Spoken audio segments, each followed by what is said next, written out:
এক বান্দা নুজুলে রহমতের মধ্যে আমার আল্লাহর সাজ্জায় পড়িয়া মালিকরা ডাক দিয়া বলে, মালিক সারাদিন রোজা রাখছি, আপনার ওপর ঈমান আনছি, আমি কাউরে ভয় করে রোজা রাখি নাই। আজকে আমি আলোচনা করব সূরা আসর থেকে, সূরাতুল আসর। এই সূরাতুল আসরের মধ্যে আল্লাহ পাক রব্বুল আলামিন কি বলতেছেন? সূরা আসর আল্লাহ তাআলা কি জন্য নাজিল করছেন?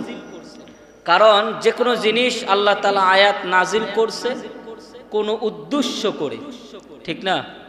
কোনো উদ্দেশ্য করে আয়াত নাজিল করছে। তো সূরা আসর আল্লাহ পাক রব্বুল আলামিন নাজিল করছে কি জন্য? প্রথমেই আমি ভূমিকাটা বলে দেব, তারপর